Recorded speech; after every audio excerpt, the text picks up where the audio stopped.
She was not merely rejected. She was humiliated before all the packs of the kingdom by the very Alpha King the moon had chosen. Wounded and alone, she was found collapsed on the banks of a stream by another king.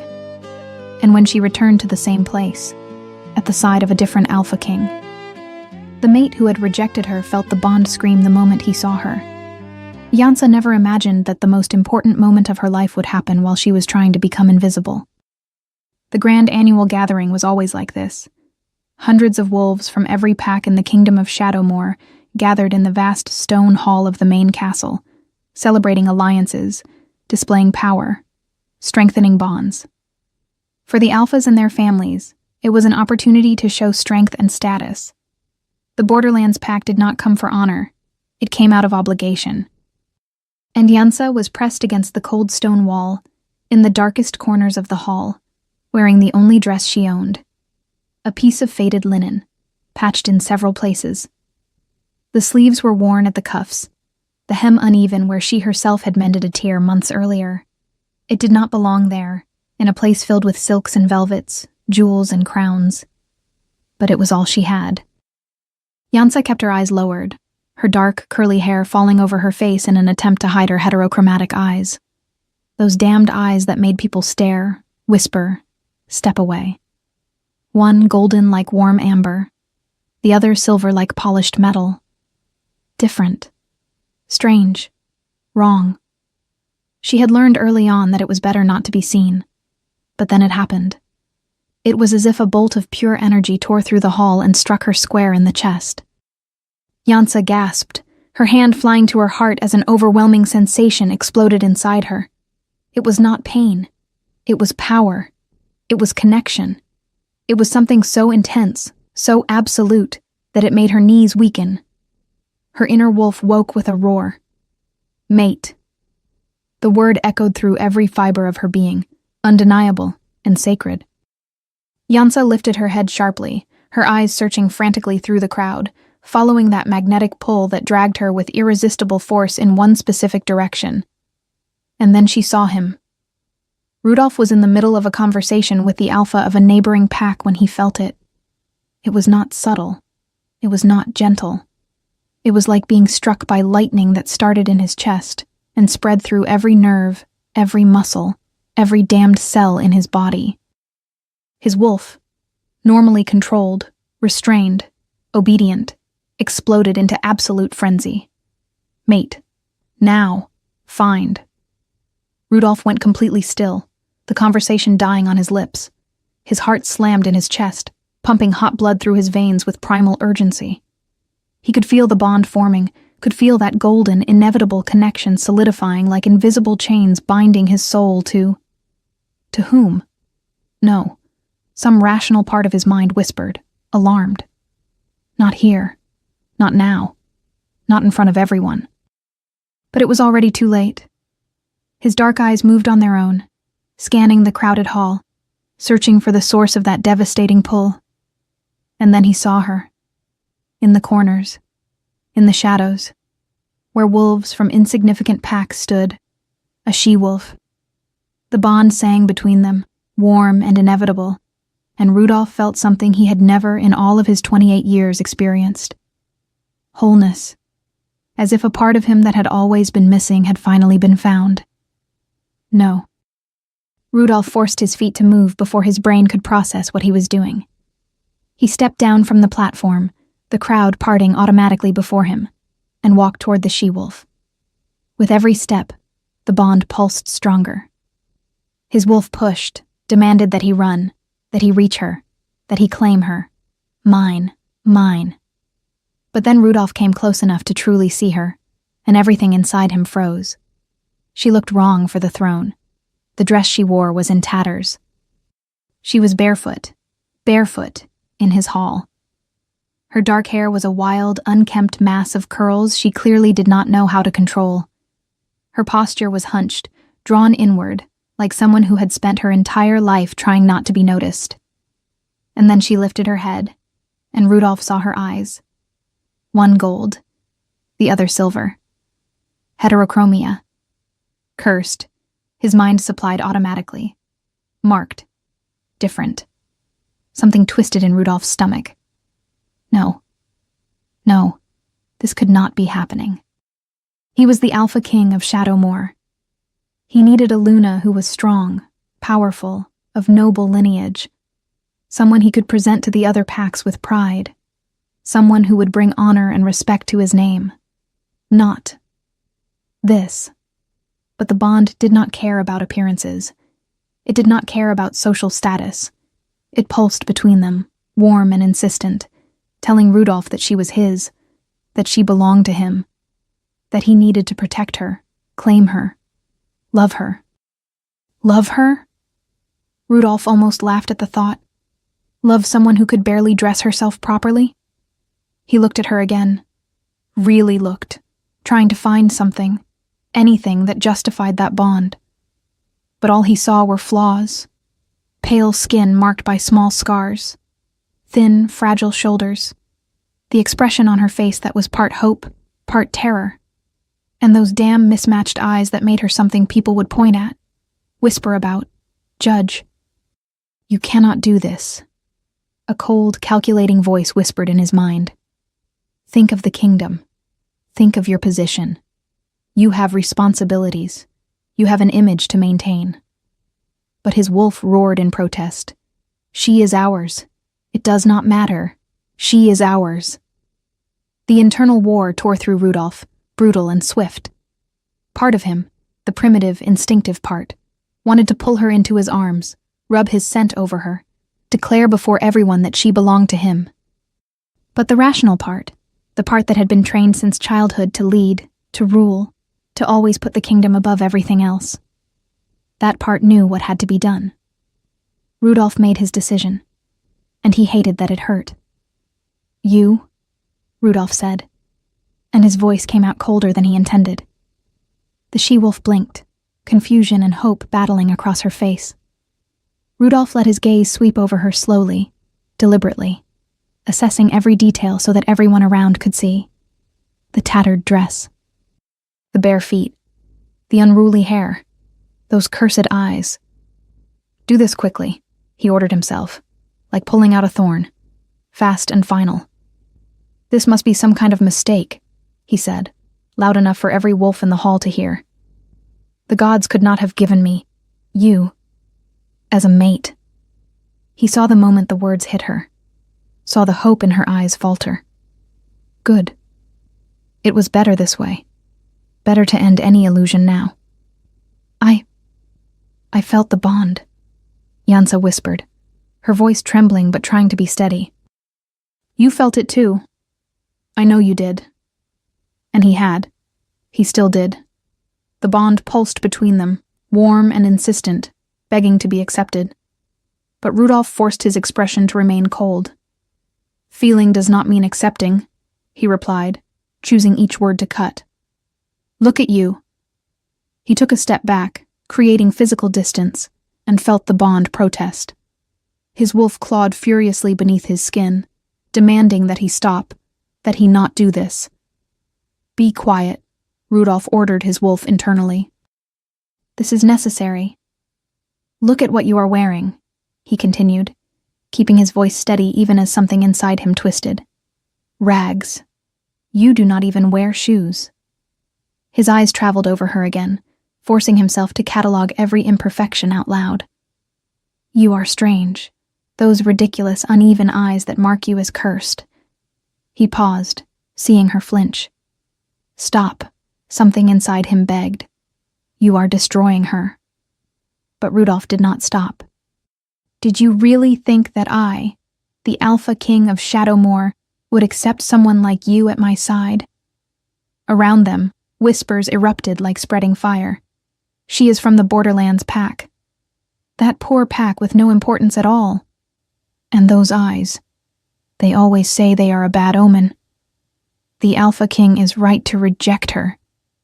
He could see tears forming in her eyes, even as she fought not to let them fall. And something inside Rudolph broke at the sight. You are a monster, a voice whispered. I am a king, he replied coldly, and kings make difficult choices. The bond is sacred, Yansa whispered, her voice breaking. The gods chose. The gods were wrong, Rudolph cut her off, forcing absolute certainty into his voice, even as his wolf screamed in agony. He saw the blonde she-wolf of noble lineage he had been courting, who would be a suitable Luna, approach and possessively take his arm. Perfect. Let everyone see. Let everyone know he had better options. I need a Luna who is worthy of ruling at my side, Rudolph continued, each word coming easier now that he had begun. Someone strong, beautiful, of noble blood. Someone who brings honor to my name. He looked directly into Jansa's mismatched eyes, forcing himself to keep his expression hard. You bring nothing but shame. He saw the moment the words finally broke her, saw the last spark of hope die in her eyes, and he hated himself for feeling relief. Rudolph, Jansa tried again, desperation in her voice now. Please. The bond, we can... There is no we, he said with brutal finality. Finish this, Rudolph ordered himself. Finish it now before you change your mind. In Shadowmoor, a king could only reject a bond before witnesses. It was the only way to make it irreversible. So he turned to the gathered crowd, his voice rising so that every wolf in the hall could hear. This would be the official declaration. Irreversible. I, Rudolph, Alpha King, reject you, Jansa of the Borderlands Pack, as my mate. The bond screamed in protest. Rudolph felt something twist in his chest, hot and painful. Ignore it, he ordered himself. It is just the bond protesting. It will pass. You are not worthy to stand at my side, he continued, each word making the rejection more real, more permanent. I renounce the bond. And then it happened. The pain came like a wave of liquid fire tearing through Rudolph's chest. He clenched his jaw hard, the muscles of his neck tensing, his hands curling into fists so tight that his nails cut into his palms. But he did not scream. He did not bend. He did not show weakness. Kings did not show weakness. The agony was devastating, as if something vital were being ripped from inside him, burning, cutting, destroying. His wolf howled in pure agony, clawing, begging him to stop, to fix this. But Rudolph kept his expression cold and controlled, even as he felt cold sweat slide down his temple, even as every fiber of his being screamed in protest. Jansa, however, did not have the same control. She screamed. The sound tore through the silence of the hall, wild, animal, devastating. Her knees slammed into the stone floor with force, and she folded in on herself, her hands pressed against her chest. Rudolph watched her suffer and forced himself not to move, forced himself to remain impassive as she shattered on the floor before him. Tears streamed down Jansa's face now, sobs shaking her fragile body. The pain of the broken bond was destroying her from the inside out. And Rudolph remained standing there, watching, because if he moved, if he gave in for even a single second, he knew he would fall apart, that he would pull her into his arms, that he would beg for forgiveness, that he would accept the bond regardless of the consequences.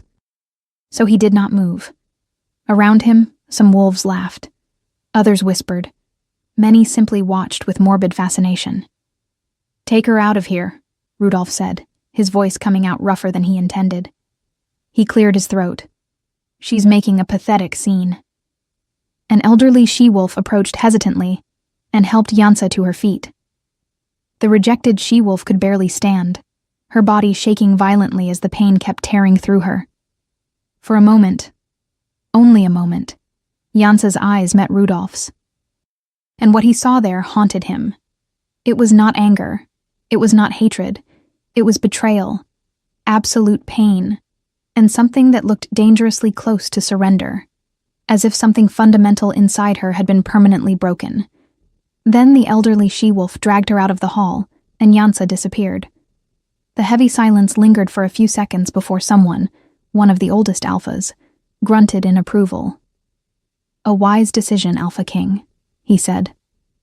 A leader must always put the kingdom above personal feelings. Others murmured in agreement. She would never have been suitable. Rudolph did not answer. He only nodded stiffly. Inside, the pain of the severed bond kept throbbing, not as devastating as what Jansa had felt, but present, constant. A wound he knew would never heal. But he was strong. He was the Alpha King. He would endure. Outside, Jansa collapsed against the stone wall, sliding down to the ground. The physical pain was beginning to fade into a dull, constant agony, but the emotional pain, that only grew. The shame burned hotter than any wound. He looked at me and decided I was worth nothing. He catalogued every one of my flaws out loud so everyone could hear. He called me cursed. He said I bring shame. The words echoed in her mind, looping without end, each one cutting deeper than the last. The elderly she-wolf stayed there for a while, not knowing what to say. Eventually, she crouched beside Jansa. "I'm so sorry," the older she-wolf said, and it sounded genuine. "No one deserves what happened in there." But Jansa barely heard. The tears kept falling, soaking the already ruined dress. "What are you going to do?" the elder asked softly. Jansa wiped her face with the back of her hand, though it was useless. The tears kept coming. "I'm leaving," she whispered. "Leaving? Where to?" "I don't know." And it was the truth. Anywhere, far from here. Where no one knows. Where no one knows that I'm unworthy, that I'm strange, that I'm cursed, that not even my fated mate wanted me. The elder hesitated, then nodded slowly. "Maybe that is for the best. A new beginning." "There is no new beginning," Jansa thought bitterly. "I will always be this. I will always be the she-wolf who wasn't good enough." Alone in the darkness, Jansa forced herself to stand. Every movement was agony. The broken bond pulsed like an open wound, raw and exposed. But she took a deep breath, once, twice, and stepped forward. Then another, and another. She did not look back. The forest swallowed her quickly. Tall pines blocked the moonlight, casting thick shadows that seemed to move and breathe. Jansa stumbled over twisted roots, her bare feet bleeding on sharp stones. The pain was unbearable, physical and emotional, both tearing through her with every step. And then her body made the decision for her. The shift wasn't conscious.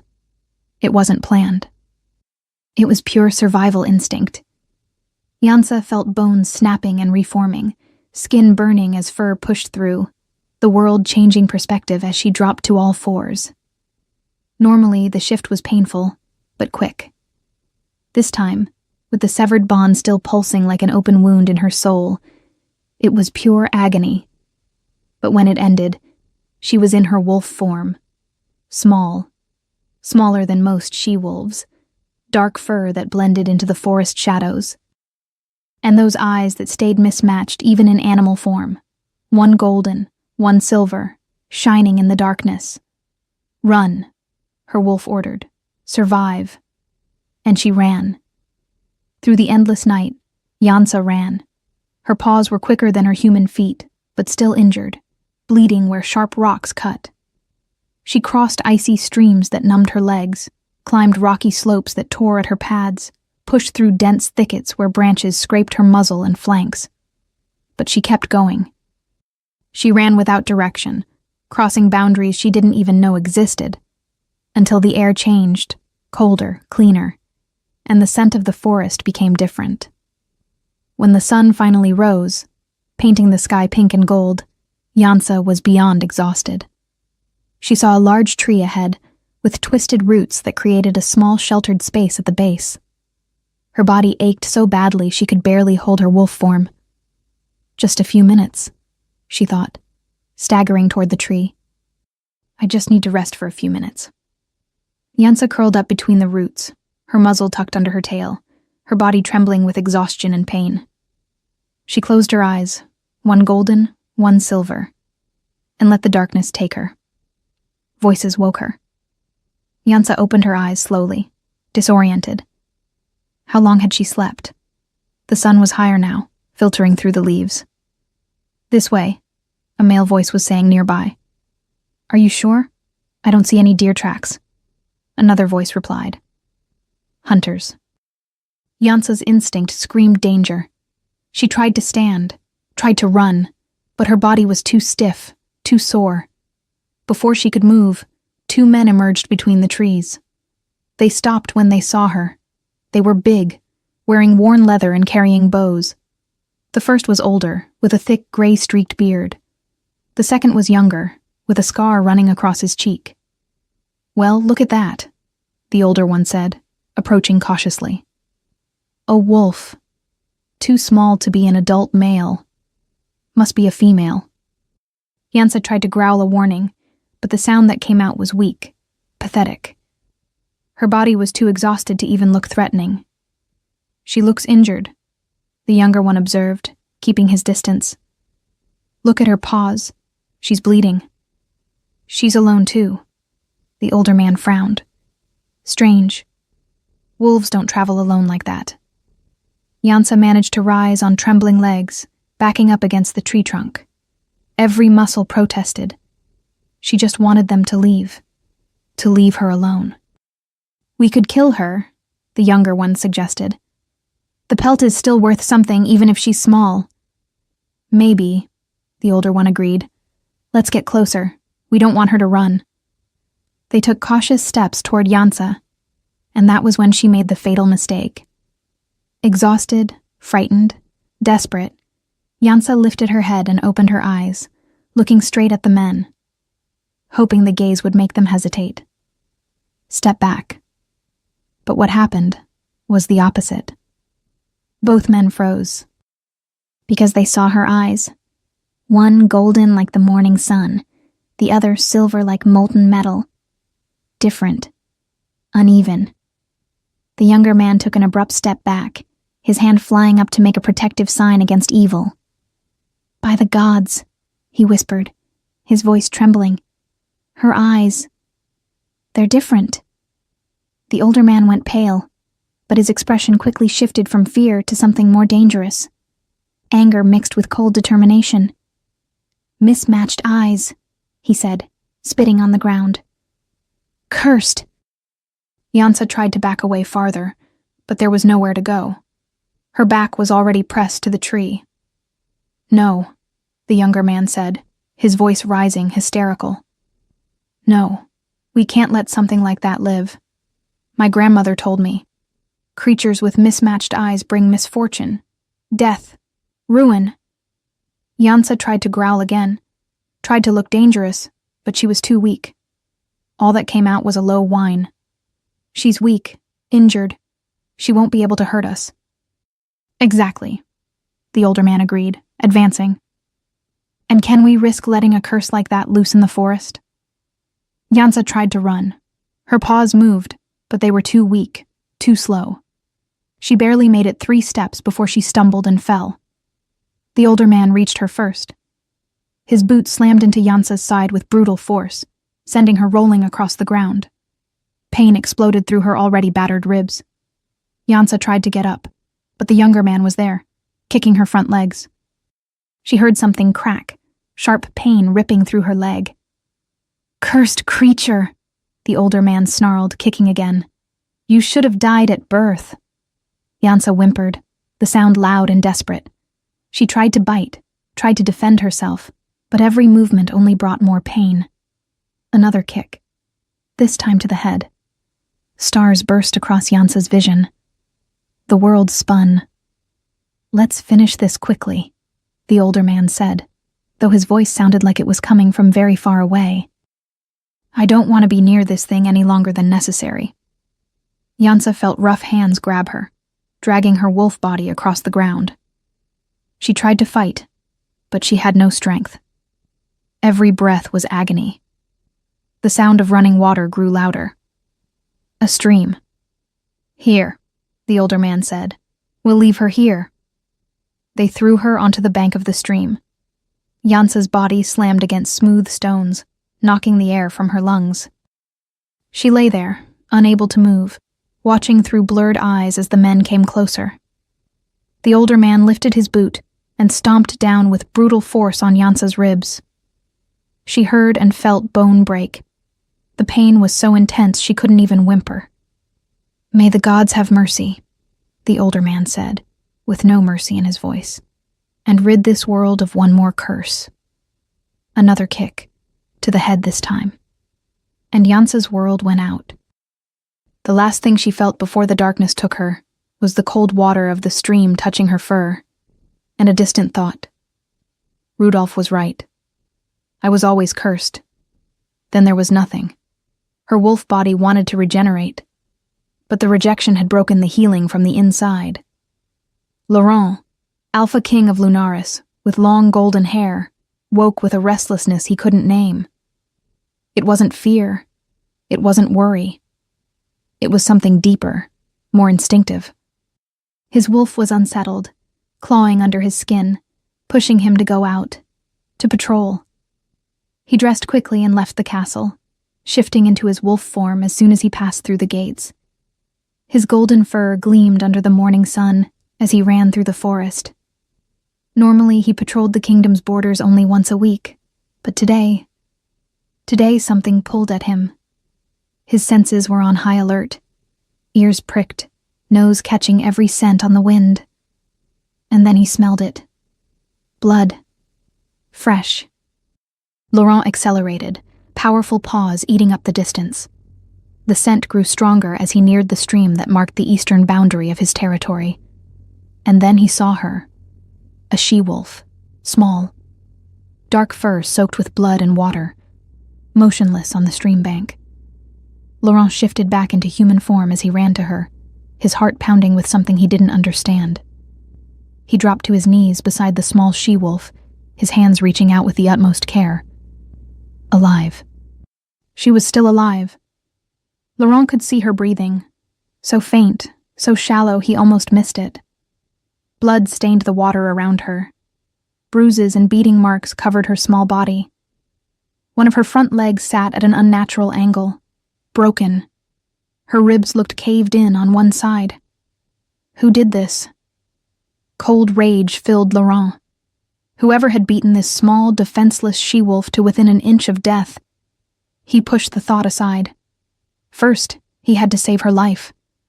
Then he would deal with whoever had done this.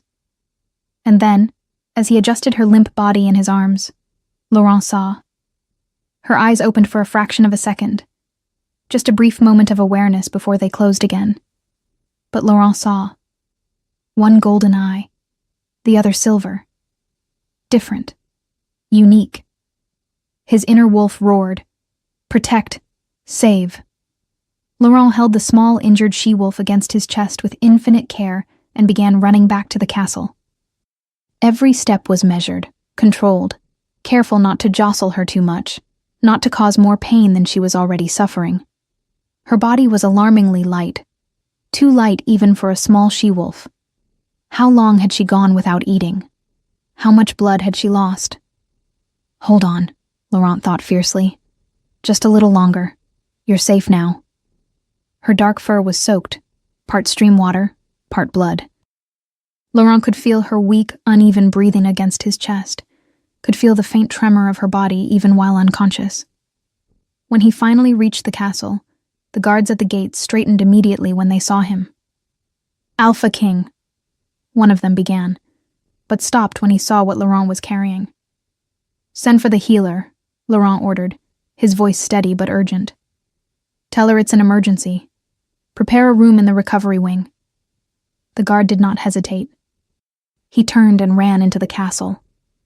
Laurent passed through the gates and climbed the wide stone steps. Servants fell back as he went by, eyes wide as they saw the bloodied she-wolf in their king's arms. The healer was already waiting when he reached the recovery wing. By Mother Moon, she whispered when she saw the she-wolf's condition. What happened? I found her near the eastern stream, Laurent said, laying the she-wolf gently onto the clean bed that had been prepared. Beaten. Nearly dead. How long ago? Maybe half an hour. The blood was still fresh when I got there. The healer worked in silence for a few moments, her skilled fingers gently probing broken ribs, examining the fractured leg, cleaning the cut on the head.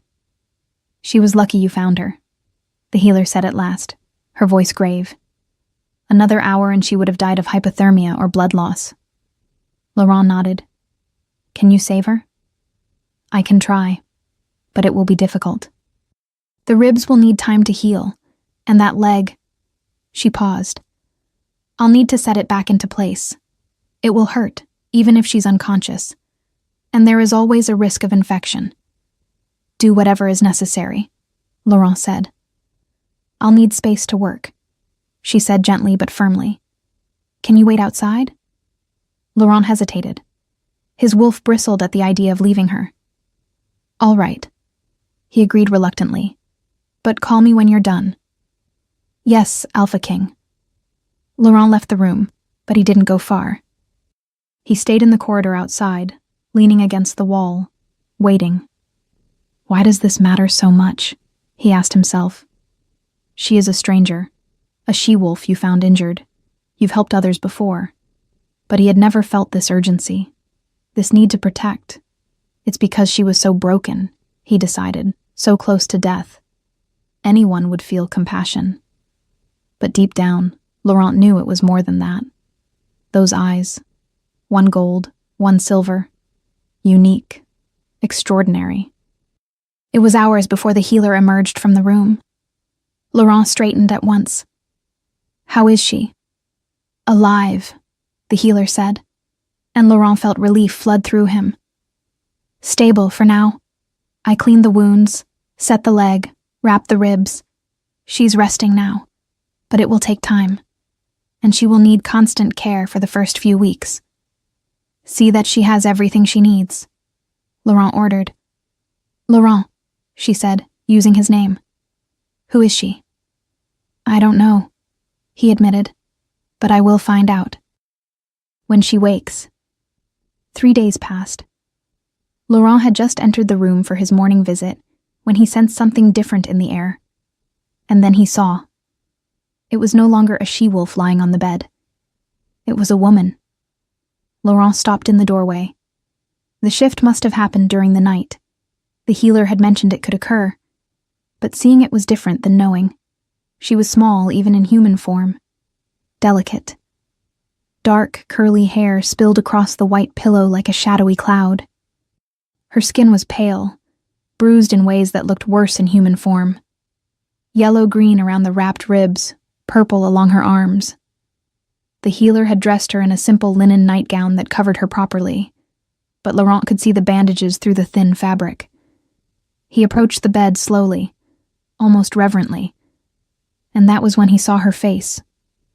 Beautiful, was the first thought that crossed his mind. Not in the obvious polished way so many women at court were. This was a subtler beauty. Delicate features, long dark lashes resting against pale cheeks, lips slightly parted as she breathed, and then her eyes opened. Laurent went still, one eye golden as amber, the other silver as the moon. Extraordinary, Laurent thought, unable to look away. She blinked slowly, disoriented, trying to understand where she was. And then her eyes, those magnificent, unique eyes, focused on him. Fear flashed across her face. She tried to scoot back, moaning when the movement pulled at her injured ribs. Don't move, Laurent said quickly, keeping his voice gentle. You're hurt. She froze, studying him with obvious caution. Who? Her voice came out hoarse, breaking. Who are you? Laurent picked up the cup of water from the bedside table and approached slowly, giving her time to protest if she wanted. My name is Laurent, he said calmly. I am the Alpha King of Lunaris, and you are in my castle, in the recovery wing. He offered the water. She hesitated, then took it with trembling hands, drinking in small sips. How did I get here? I found you, Laurent said, near the stream on the eastern border of my territory. You were badly injured. He saw the memories return, saw pain cross her face, saw her eyes fill with tears that she blinked furiously away. The hunters, she whispered. They hurt you. She nodded slowly, not meeting his eyes. Laurent felt cold anger solidify in his stomach. Why? She was silent for a long moment. Then, slowly, she lifted her gaze to meet his. And Laurent saw it, saw the shame there, the expectation of rejection. She's expecting me to react like they did, he realized. She thinks I'll see her as cursed. My eyes, she said at last, her voice so low he almost didn't hear it. They saw my eyes and thought that I brought a curse. Laurent held her gaze. Your eyes are not a curse, he said with absolute conviction. They are extraordinary. She blinked, startled. What? Extraordinary, Laurent repeated. Unique. I have never seen anything like them. And they are definitely not a curse. Tears filled her eyes again, but this time she didn't fight them. They simply slid silently down her face. You really believe that? Yes, Laurent said without hesitation. I do. She made a small broken sound, half sob, half breath. Laurent wanted to comfort her, but he didn't know if it would be welcome. So he simply stayed there, present, letting her process. Eventually, she wiped her face with the back of her hand. Sorry, she murmured. You don't have to apologize. Silence settled for a moment. Do you have a name? Laurent asked gently. She hesitated then. Yansa. Yansa, Laurent repeated, and he liked how it sounded. It's a beautiful name. She looked at him as if no one had ever said that before. Thank you, she whispered. For saving me. For bringing me here. For not... Her voice faltered. For not judging you for your eyes? Laurent finished softly. She nodded. Yansa, you are safe here, Laurent said firmly. No one will hurt you. No one will judge you. You have my word. And as he looked at that young woman, injured and broken, but still alive, still fighting, Laurent made a silent promise to himself. He would help her heal, not only physically, but also from the invisible wounds he could see so clearly in her extraordinary eyes. Days turned into weeks. Yansa recovered slowly. Laurent visited her daily. At first, the visits were brief.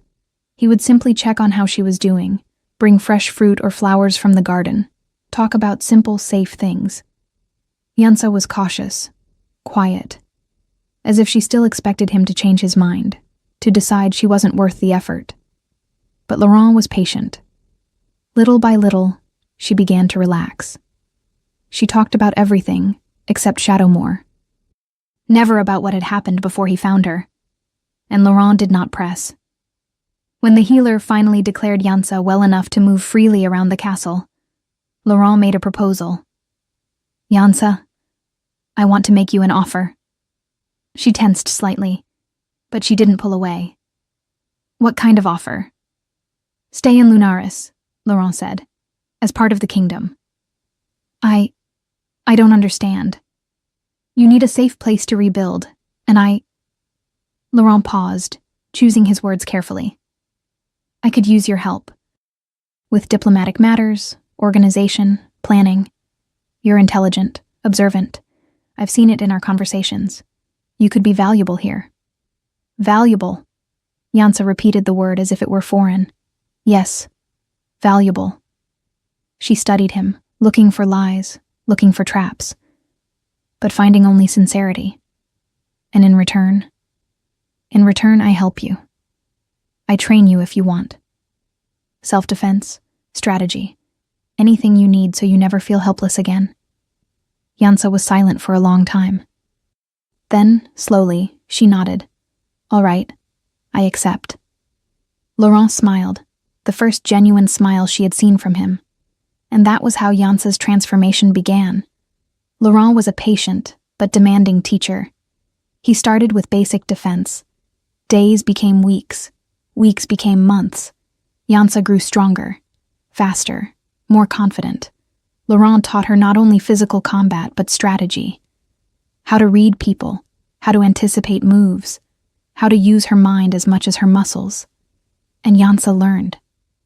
She also began helping Laurent with matters of the kingdom, just as he had proposed.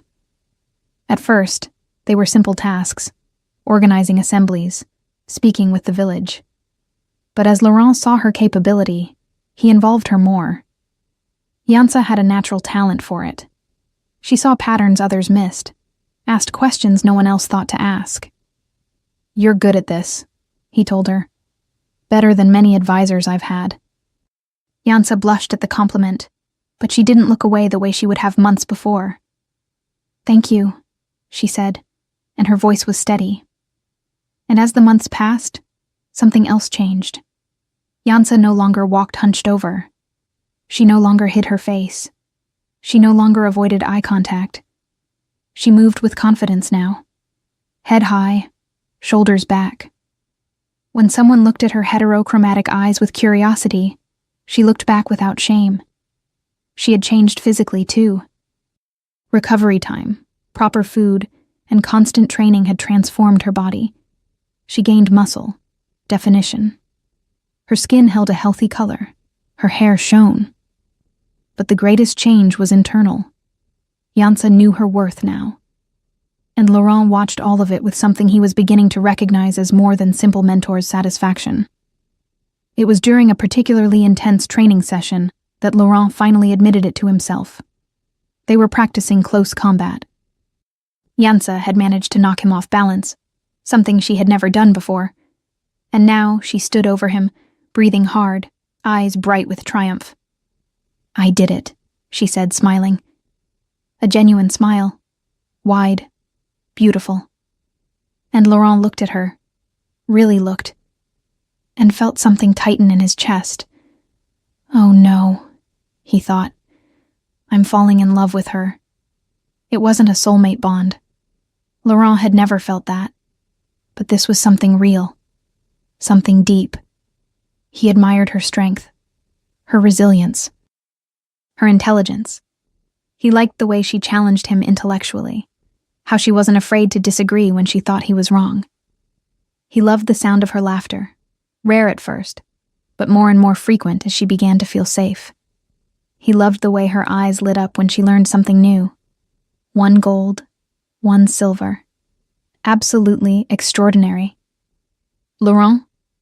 Yansa's voice pulled him back. "Are you all right?" He got to his feet, brushing dust from his clothes. "I'm great," he said, and it was true, because even if he was falling in love with her, even if it complicated everything, he didn't regret a single thing. Yansa was feeling something shift too. At first, Laurent was simply the alpha who had saved her. Kind, yes. Respectful, yes. But distant, safe.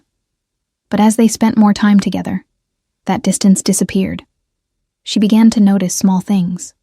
The way his blue eyes brightened when he laughed. The way he tilted his head when he was thinking deeply.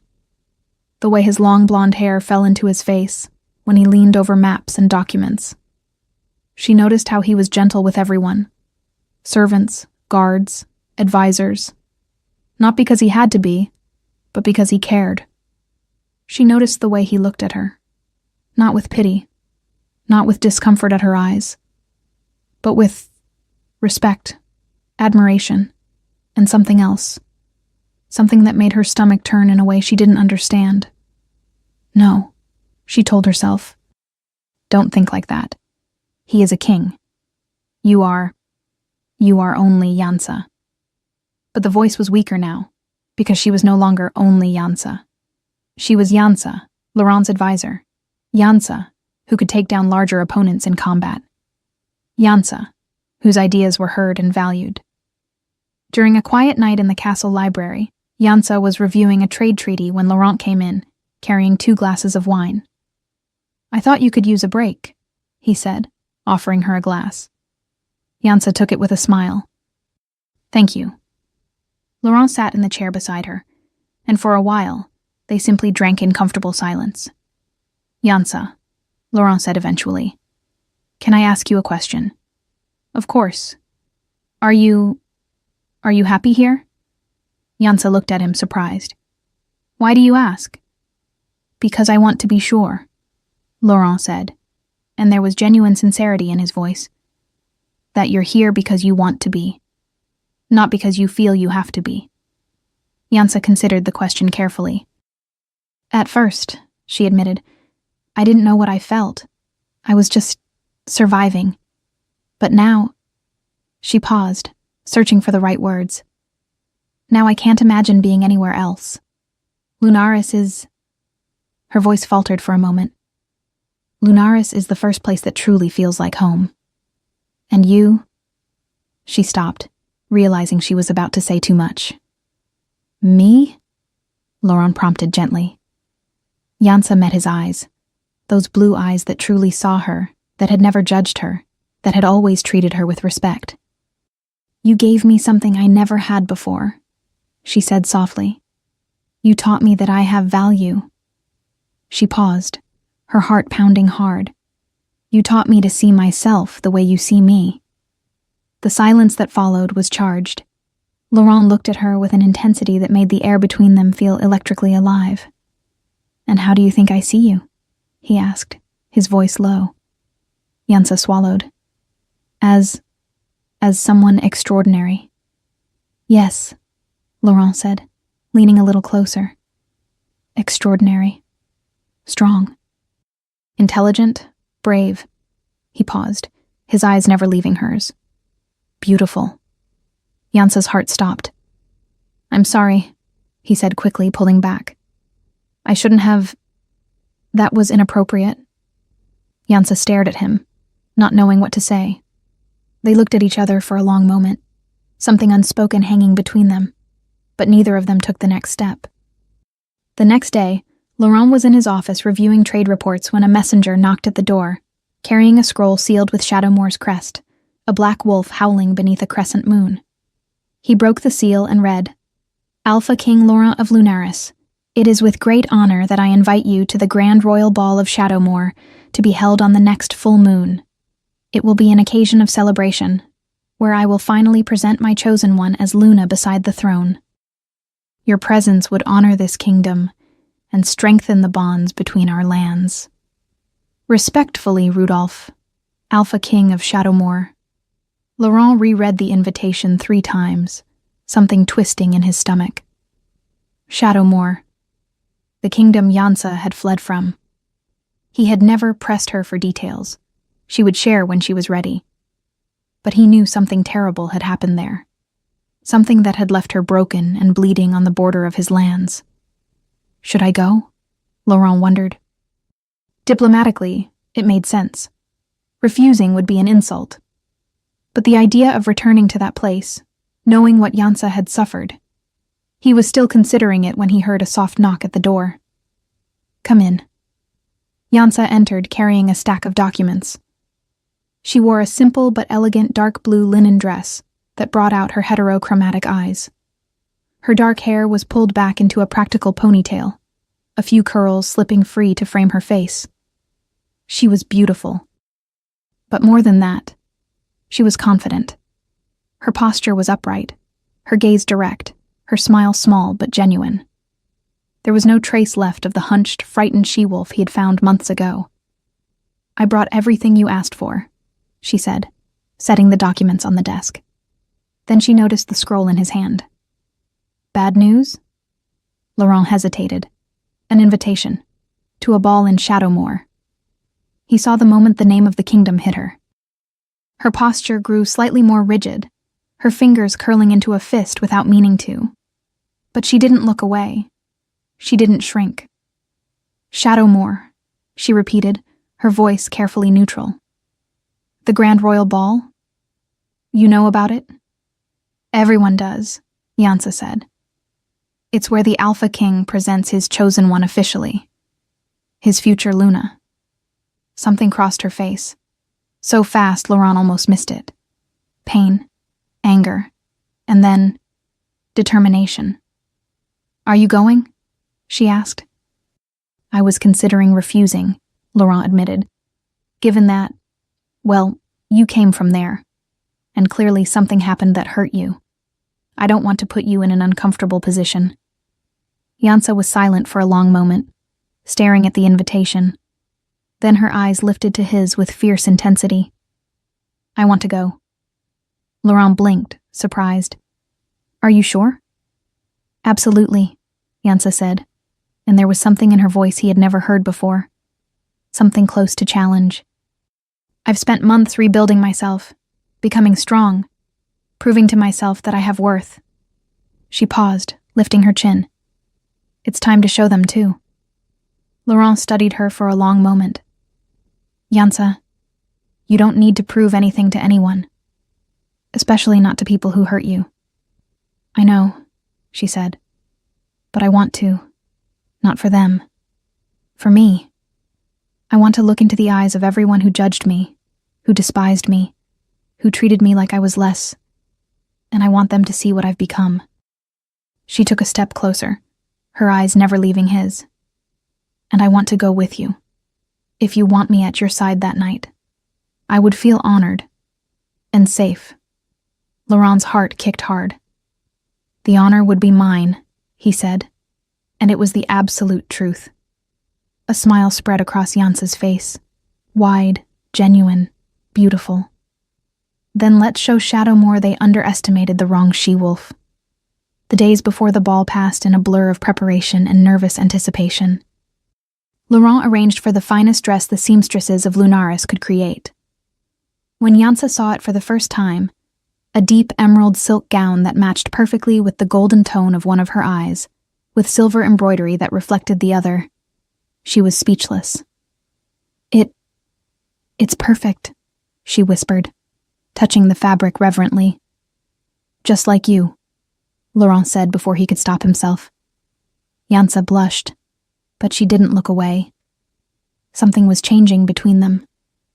Something that had been growing for months, but now felt on the verge of finally breaking the surface. The night before the journey, Laurent found her in the garden, staring up at the stars. Nervous? He asked, coming closer. A little, Yansa admitted, but also excited. Is that strange? No, Laurent said. It's human. They fell silent for a moment, the night air cool against their skin.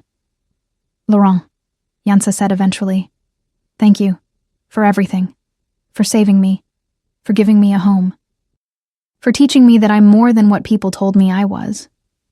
Yansa, you were always extraordinary, Laurent said gently. I just helped you see it. She turned to look at him, and in the moonlight, her heterochromatic eyes shone like precious gems. Still, thank you. And Laurent knew, in that moment, that he was completely and irrevocably in love with her. But it wasn't the moment to say it. Not yet. There was something that needed to be settled first. The journey to Shadowmoor took 2 days by carriage through dense forests and open plains.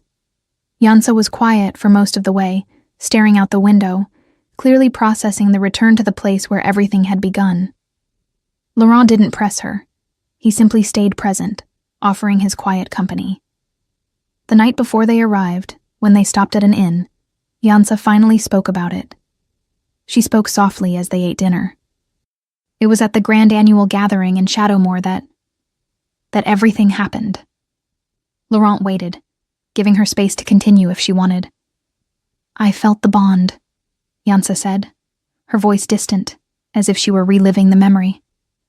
With the Alpha King, with Rudolph. And for a single moment, I thought I would finally prove that I had worth.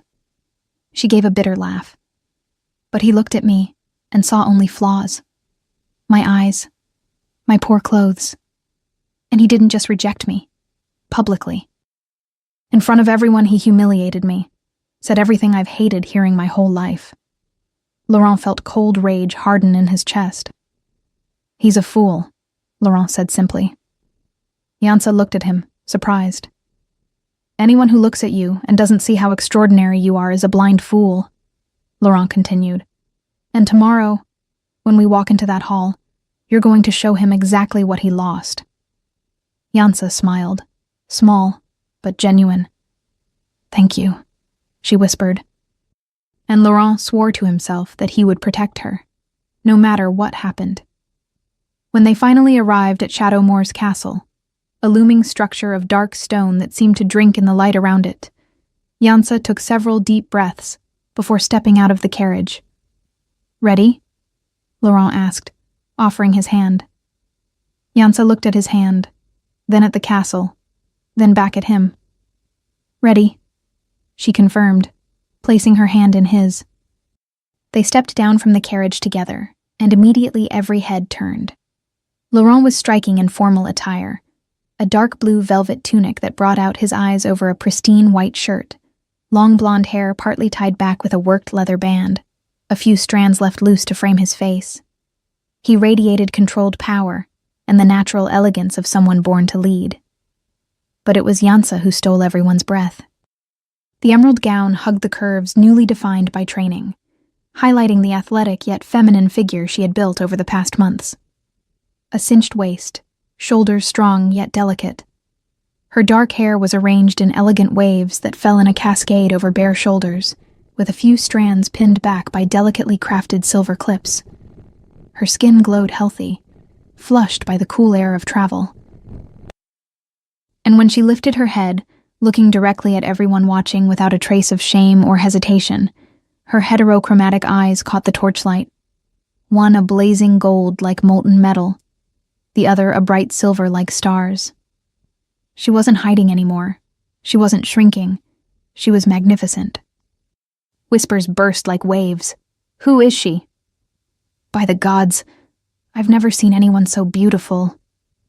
Those eyes, they're different colors. Wait, she isn't... No, it can't be.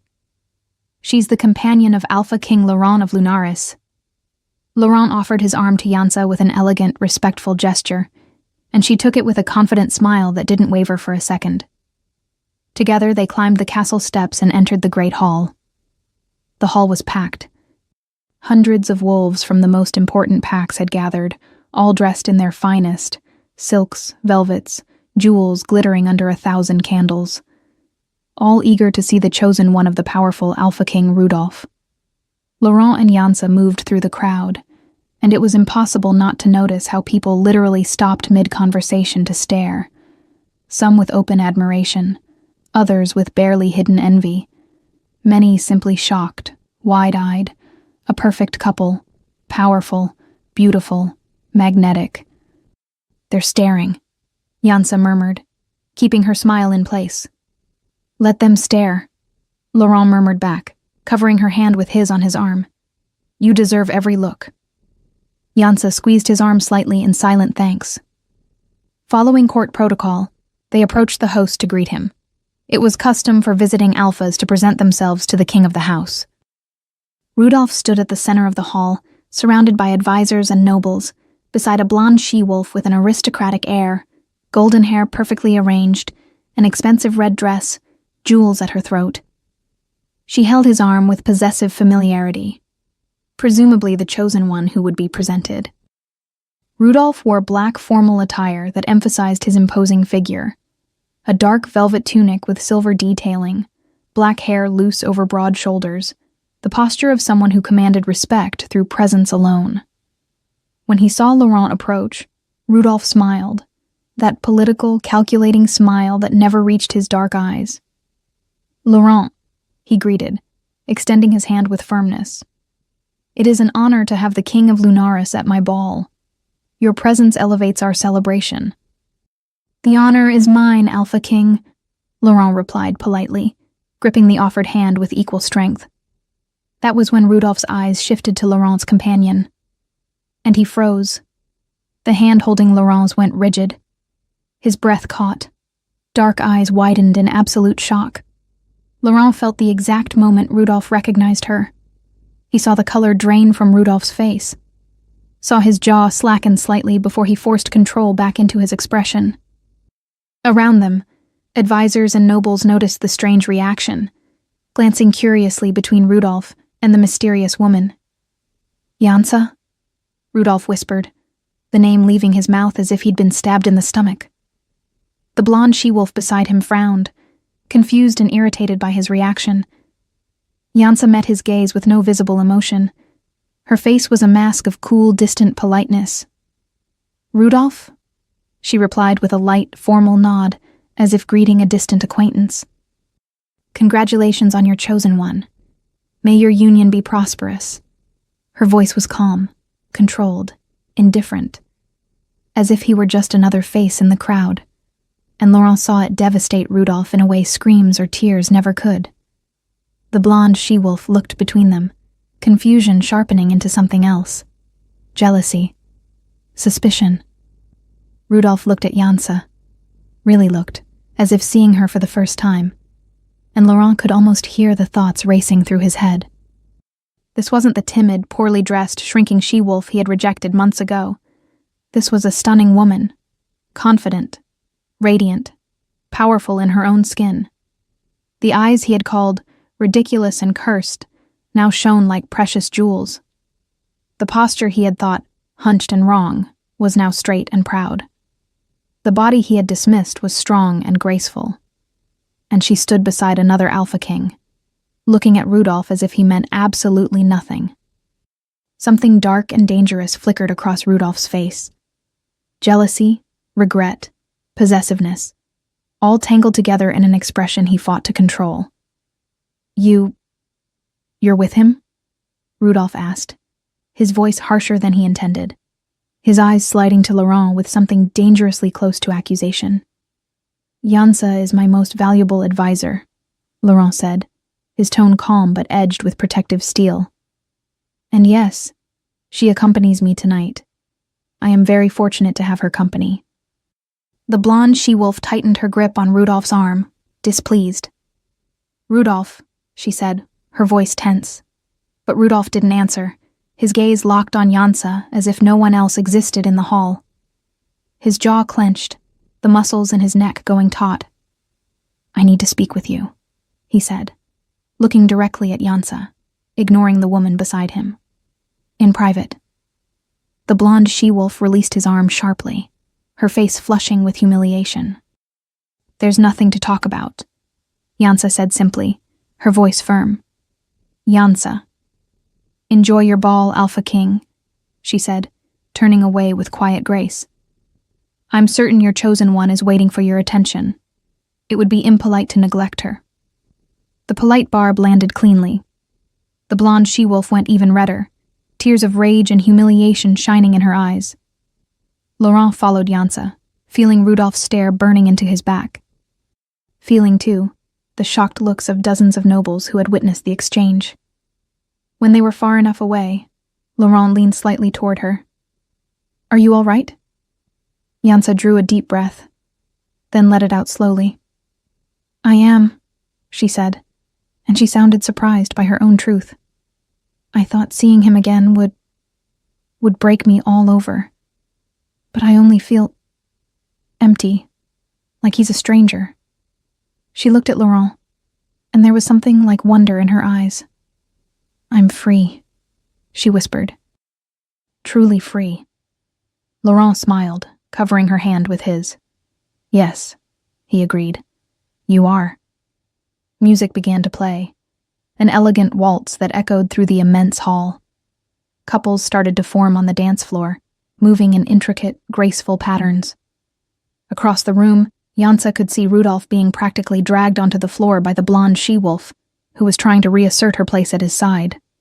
But his eyes kept straying, searching through the crowd, searching for her. Laurent noticed too. He turned to Jansa and extended his hand with formal elegance. May I have this dance? Jansa hesitated for only a fraction of a second, not from fear, but from a keen awareness of the moment. Dancing with Laurent here, in this hall, where months ago she had been shattered. It felt like closing a circle. It would be my pleasure, she said, placing her hand in his. Laurent guided her onto the floor, and when he drew her close, one hand holding hers with gentle firmness, the other resting respectfully at her waist, Jansa felt the world around her begin to fade. They began to dance, moving in perfect sync, as if they had been dancing together for years. You dance well, Laurent remarked, a smile tugging at his mouth. You taught me, remember?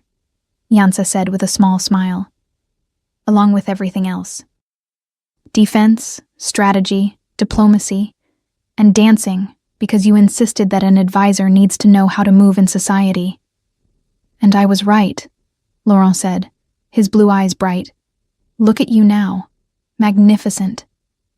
Jansa blushed faintly, but she didn't look away.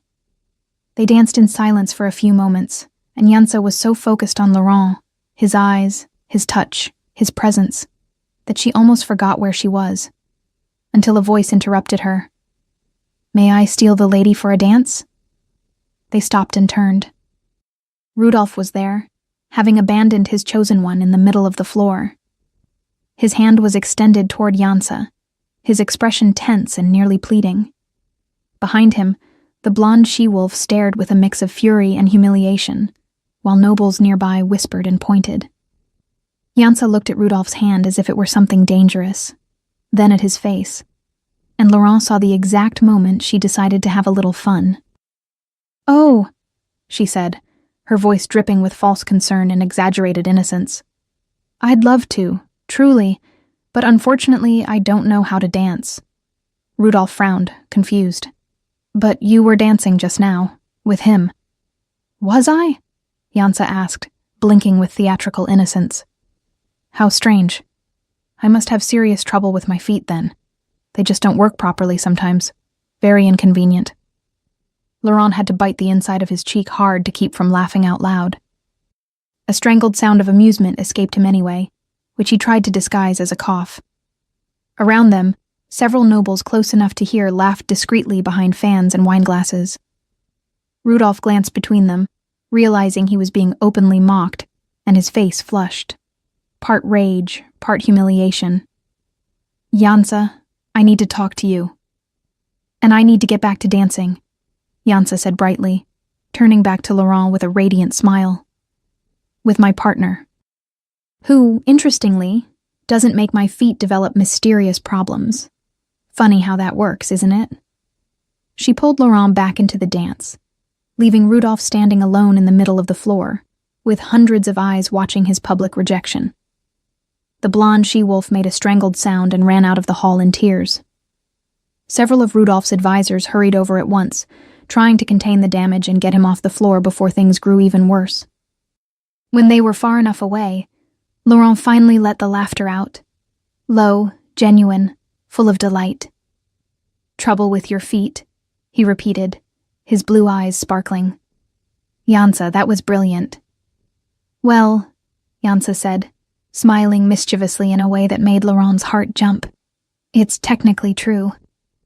My feet have a serious and inexplicable problem with dancing with men who publicly rejected me and called me shame. Must be some rare condition." Laurent laughed louder, and the real, joyful sound made several nobles glance over with curious smiles. It was rare to see an alpha king so relaxed. When the music ended, Laurent kept her hand in his. "I need fresh air," he murmured. "Come with me?" Jansa nodded, and he guided her out of the hall through French doors that opened onto an outdoor terrace. The night air was cool and clean compared to the stifling heat of the hall. The full moon shone above them, bathing everything in ethereal silver light. They stood in silence for a moment, side by side at the stone balustrade, looking out over the moonlit gardens below. "Jansa," Laurent said eventually, turning to face her. She turned too, and in the moonlight, her heterochromatic eyes seemed to glow with their own light. "Laurent." He stepped closer, and the air between them charged with something unspoken, but deeply felt. "I can't pretend anymore," he said softly, his voice rough with contained emotion. "Pretend what?" "That you're only my advisor," Laurent said, lifting a hand to touch her face gently, his fingers tracing the line of her jaw with reverence. "That I don't think about you constantly. That my heart doesn't race every time you walk into a room. That I don't—" He stopped, searching for the right words. Jansa was still, barely breathing, eyes fixed on his. "That I don't ache for you," Laurent finished. "In every possible way." Jansa's heart hammered so hard she was sure he could hear it. "Laurent," she whispered, her own hand rising to cover his against her cheek. I can't pretend anymore either." "Pretend what?" He echoed her question, a small smile touching his mouth. "That I don't wake up thinking of you." That I don't look for you in every room. That I don't—" Her voice faltered for a moment. "That I don't want you to see me as more than your advisor." "I see you," Laurent said, leaning closer, his forehead nearly brushing hers. "I see you, Yansa. And what I see takes my breath away." The tension in the air became almost tangible. "Laurent," Yansa whispered again. And then, when he closed those last inches, when his lips finally met hers in a kiss that was gentle but full of unspoken promise, Yansa felt something inside her open. And for the first time since the rejection, since the pain, since everything, she felt loved. And when they parted, both breathing a little faster, both with shining eyes, Yansa knew something fundamental had changed between them. Something that couldn't be undone. Something she would never want undone. Laurent rested his forehead against hers, eyes closed, savoring the moment. And that was when they heard quick footsteps and an angry voice cutting through the night. "Yansa!" They pulled apart and turned. Rudolph stood at the entrance to the terrace, his face twisted with rage, jealousy, and something that looked like desperation. And Yansa knew, looking at him, that the night was far from over. Rudolph stood at the terrace entrance, his chest rising and falling with heavy breaths, as if he had been running.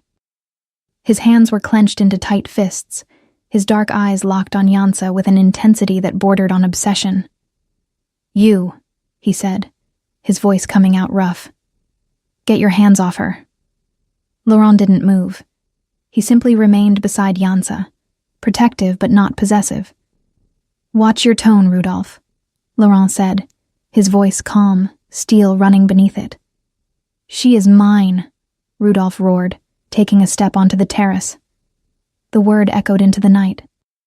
From the hall behind him, curious faces began to appear in doors and windows. Nobles whispering, pointing, scandal spreading like wildfire.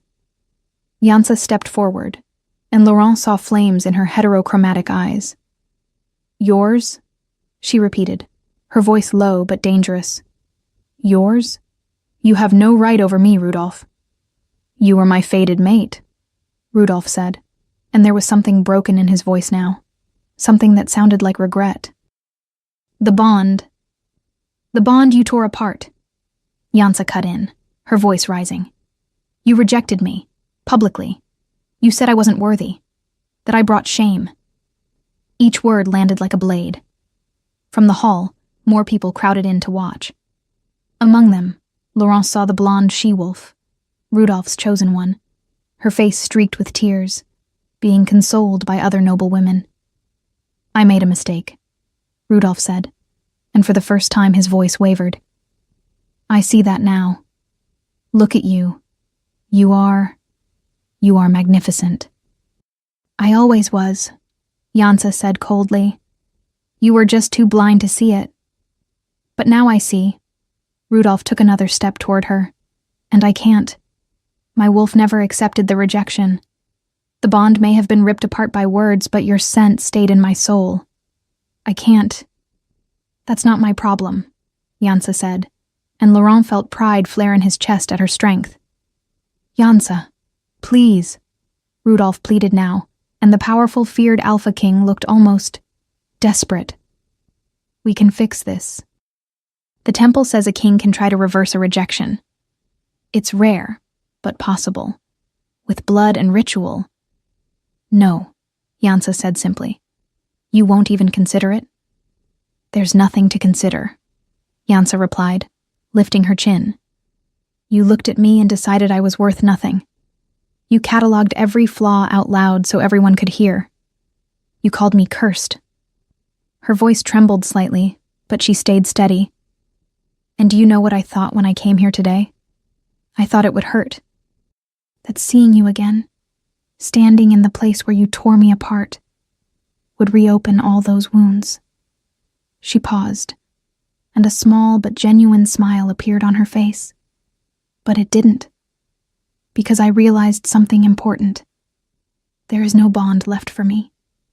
You're just a man who made a terrible mistake and now wants to undo it because it's convenient. Rudolph went pale. It's not about convenience. Then what is it about? Jansa asked, pointing toward the hall where the blonde she-wolf was crying. About her? Your chosen one you abandoned in the middle of the dance floor? The woman you were about to present as your Luna? Murmurs exploded among the onlookers. The blonde she-wolf sobbed louder, covering her face with her hands. Laurent saw Jansa beginning to shake, not with fear, but with accumulated rage. She was exposing too much, tearing open old wounds in front of all these strangers. He stepped forward, placing himself partly in front of her. Rudolph, Laurent said, still calm but with a clear warning. Let this go. You made your choice months ago. Live with the consequences. She was the first my wolf ever recognized. Rudolph snarled, his eyes shining with something primal, possessive. She was never yours, Laurent replied, absolute certainty in his voice. You rejected her. It's done. It can be undone, Rudolph said, his eyes narrowing. The blood ritual. It won't happen, Laurent said. You can't stop me from claiming what is mine by right of bond, Rudolph argued, his voice growing louder, more desperate. A bond you destroyed, Laurent pointed out. But one that can be restored, Rudolph nearly shouted. The old laws allow. I don't want it, Jansa shouted, silencing everyone. The terrace fell into absolute stillness. Even the whispering stopped. Jansa stepped forward, out of Laurent's partial shelter, facing Rudolph directly. I don't want it, she repeated, each word punctuated. You can have all the old laws you want. You can have every ritual in the world. I will not take part. I refuse. Jansa, you can't claim me, because I'm not yours. I never was, and I never will be, Jansa finished. The silence that followed was deep. Then Rudolph did something that shocked everyone present. He dropped to his knees, the proud Alpha King of Shadowmoor, on his knees, in front of hundreds of witnesses. Please, he whispered. Jansa, please, I beg you. I was wrong, terribly wrong. Just give me one chance. Get up, Jansa said, and there was something like pity in her voice now. Please, Rudolph, get up. It won't change anything. But Rudolph didn't stand, and Laurent saw the moment desperation turned into rage. Rudolph surged to his feet, his face twisting.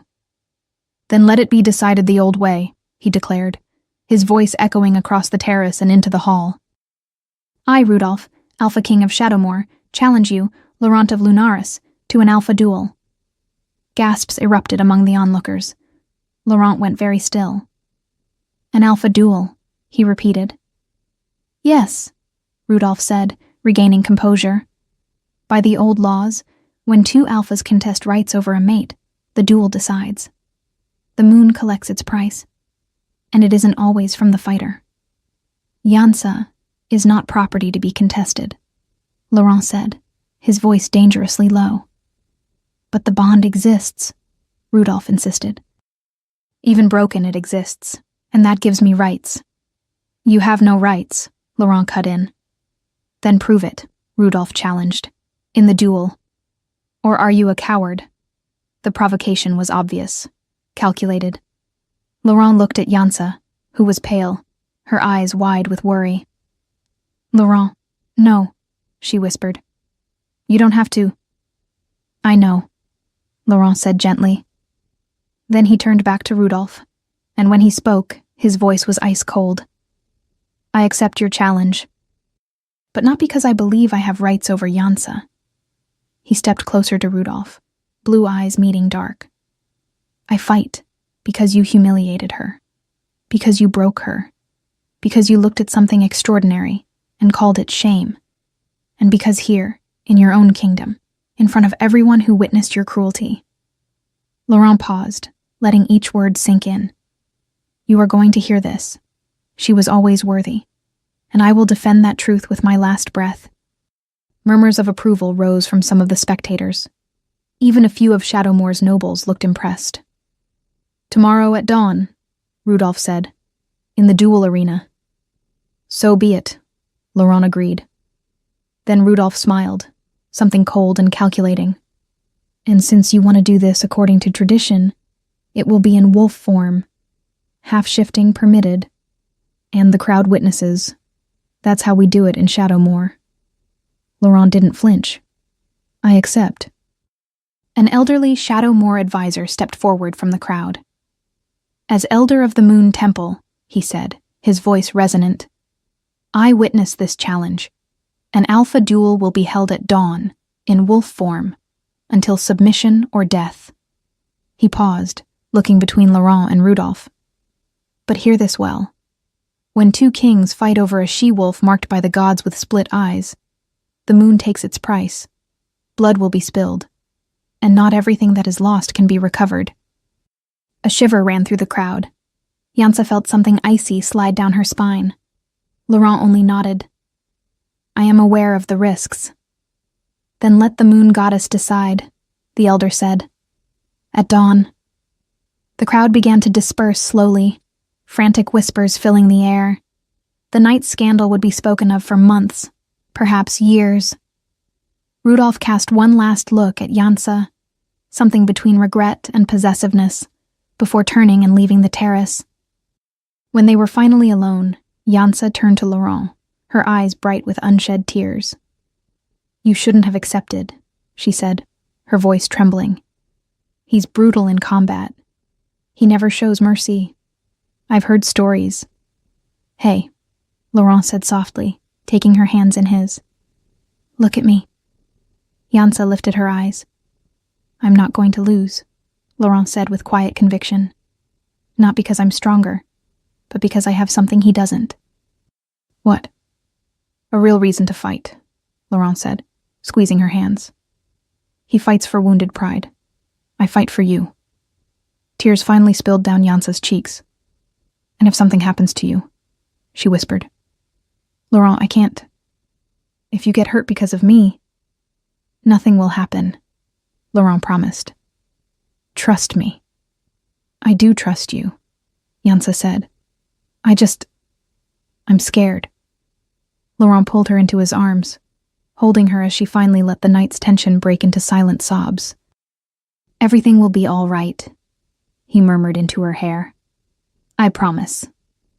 The rest of the night passed in nervous tension. Laurent was led to the guest quarters prepared for him, where he spent the hours mentally reviewing combat strategies. Yansa tried to sleep, but couldn't.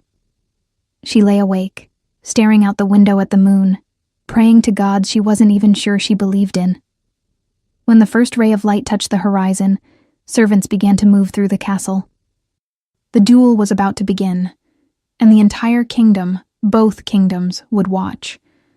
The duel arena was a circle of ancient stone in the back gardens of the castle, surrounded by stone stands now packed with spectators. Hundreds of wolves had gathered, nobles, servants, guards, all eager to witness the clash between two alpha kings.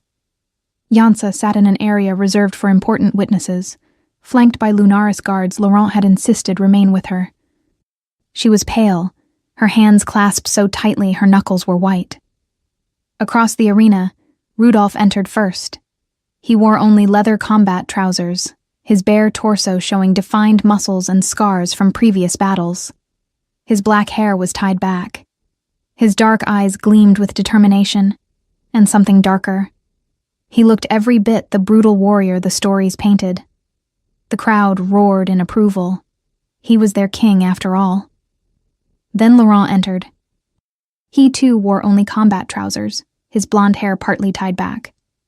But where Rudolph looked aggressive, Laurent looked serene, calm, like a deep lake before a storm.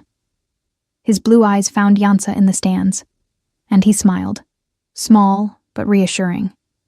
It'll be all right, he seemed to say. Yansa tried to smile back, but couldn't. The fear was too strong. The elder stepped into the center of the arena, lifting both hands. Witnesses of the moon, he called. Today we bear witness to an alpha duel. By the old laws, this combat will decide honor and right. He looked to Laurent. Laurent of Lunaris, do you understand the terms? I understand, Laurent said, his voice steady. He looked to Rudolph. Rudolph of Shadowmoor, do you understand the terms? I understand, Rudolph replied. Then let the transformations begin, the elder declared, retreating quickly from the circle. And as the crowd collectively held its breath, both alphas began to change. Shifting was always brutal to watch, bones breaking and reforming, muscles expanding, fur erupting, but these were alpha kings, and alphas shifted differently, bigger, more powerful, more dangerous. The elder raised a hand. Let the duel begin, and hell broke loose. Chapter 5. Rudolph struck first. No warning, no hesitation, only pure, explosive aggression. He crossed the arena in 3 massive leaps, jaws open, aiming for Laurent's throat. Laurent moved. Not backward, but sideways, fast, fluid, using speed against Rudolph's brute force. The black wolf's jaws snapped shut on empty air, momentum carrying him forward. Laurent pivoted and countered, claws tearing into Rudolph's flank before he darted away again. First blood. The crowd roared. Rudolph recovered, snarling in fury. He charged again, this time more carefully, circling, hunting for an opening. Laurent circled too, keeping distance, blue eyes fixed on every movement. He's stronger, Laurent knew, heavier, more brutal. But I'm faster, more strategic. Rudolph lunged again, feinting left before attacking right. Laurent saw the feint, but not fast enough. Huge teeth clamped down on his shoulder, punching deep. Pain exploded through him. The crowd screamed, half in approval, half in horror. Yansa made a strangled cry, her hands flying up to cover her mouth. Laurent ignored the pain. He twisted, using Rudolph's weight against him, and managed to sink his own fangs into the black wolf's ear. Rudolph yelped and released, stumbling back. Blood streamed from both of them now. Laurent's shoulder throbbed with sharp agony. Rudolph's ear hung at a wrong angle. They separated, circling again, both reassessing. He's good, Laurent admitted. Better than I expected. But Laurent had something Rudolph didn't. Purpose. He flicked a glance up to the stands, finding Yansa. She was standing now, tears on her cheeks, but her eyes locked on him. And Laurent remembered why he was here. Rudolph attacked again, but this time Laurent was ready. He ducked beneath the strike, sliding under Rudolph's massive body, and raked with his hind claws as he passed, a move he had taught Yansa months ago during training. Rudolph roared in pain, as claws opened deep cuts across his belly. He spun, furious now, abandoning all strategy for pure rage. And that was his downfall. Rage made you predictable. Rudolph charged wildly, again and again, relying on brute force. Laurent dodged, blocked, and countered with surgical precision. A cut here, a bite there, never staying still long enough for Rudolph to land a clean hit. The fight dragged on. 5 minutes, 10, 15. Both bled from multiple wounds. Both panted hard. But Laurent had endurance. Years of disciplined training. Strategy over brute strength. Rudolph began to slow. His attacks grew sluggish, less coordinated. And then Laurent saw the opening. Rudolph lunged again, tired, careless. Laurent waited until the last possible second, then moved, not to the side, but straight forward, catching Rudolph off guard.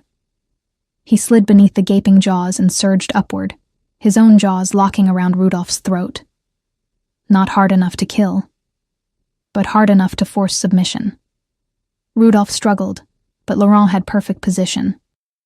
He tightened, fangs pressing into skin, finding the jugular. A clear message. I can end this now if I want. Rudolph stopped fighting. For long seconds they held like that, the crowd in absolute silence. Then slowly, Rudolph bared his throat, the universal sign of submission among wolves. Laurent released and stepped back. The elder entered the arena, raising his hands. Submission, he declared. The duel is over.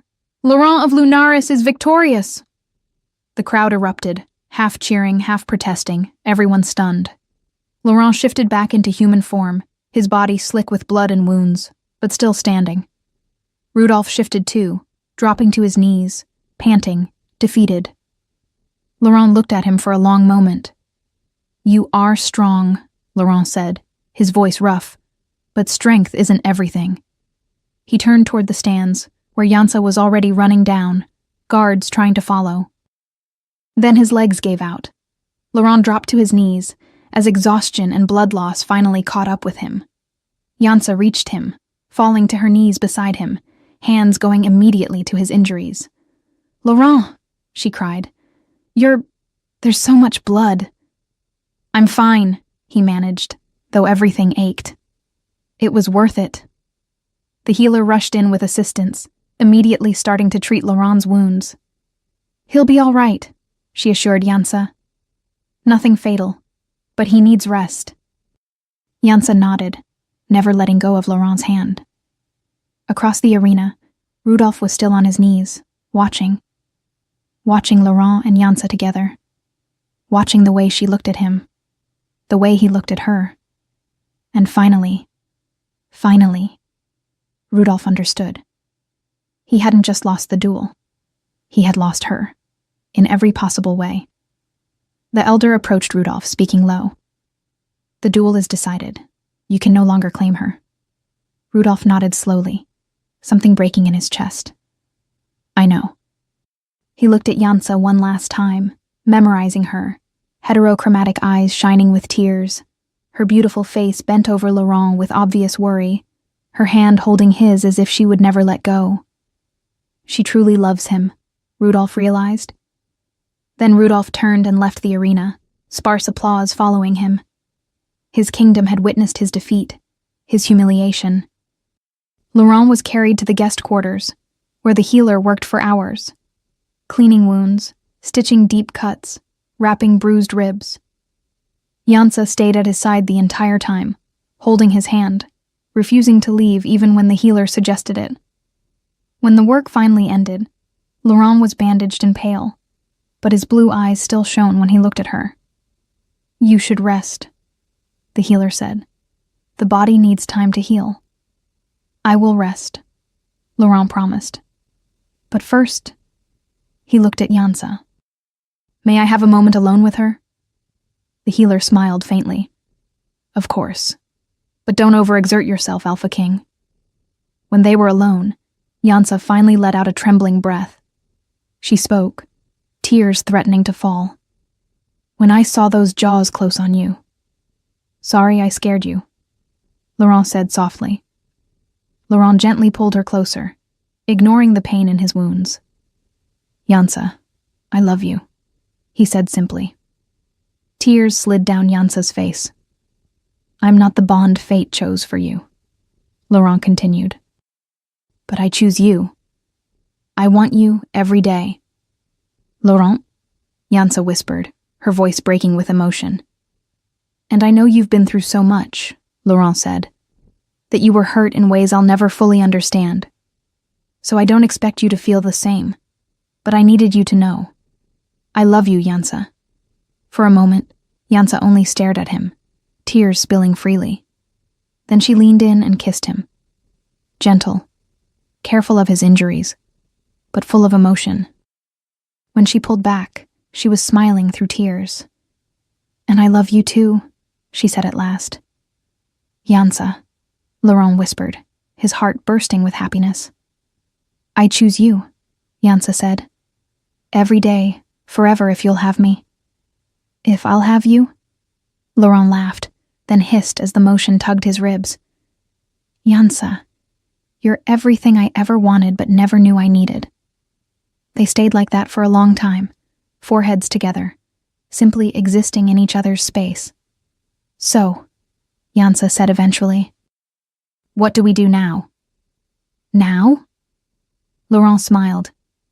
"Now, when my wounds heal, I properly ask if you'd accept being my Luna." Jansa laughed, the sound light and happy. And when they kissed again, it was with the certainty that they had found something no forced bond could ever match. True love, built on respect, admiration, choice, and time. The kind of love that would last forever. 2 years later, the kingdom of Lunaris was celebrating. Laurent and Yansa were marking their second anniversary as king and Luna, and the kingdom had never been more prosperous. Under their shared leadership, Lunaris became known not only for military strength, but for justice, compassion, and intelligent diplomacy. Yansa, with her heterochromatic eyes once seen as a curse, was now admired across neighboring kingdoms as the wisest and kindest Luna of the generation. Children born with different traits were now celebrated, not hidden. And the love between King and Luna became legend, not a love forced by destiny, but a love freely chosen. On a quiet afternoon, Laurent and Yansa walked through the castle gardens hand in hand. "Have you heard news from Shadowmoor?" Yansa asked. Laurent nodded. "Rudolph finally married. They say it's a political partnership, but respectful."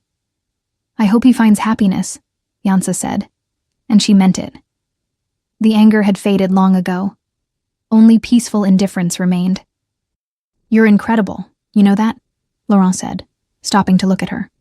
"Why?" "For having compassion, even for the one who hurt you." Yansa smiled. "He hurt me, yes, but that pain led me to you. So in a way, I'm grateful." Laurent pulled her into his arms. "I love you," he said, as he said every day. "My extraordinary Luna." "And I love you," Yansa replied, as she replied every day. "My king who taught me how to fly." And when they kissed beneath the afternoon sun, surrounded by flowers and peace, they both knew they had found something rare. A love not given by destiny, but built with choice, respect, and time. The kind of love worth every battle,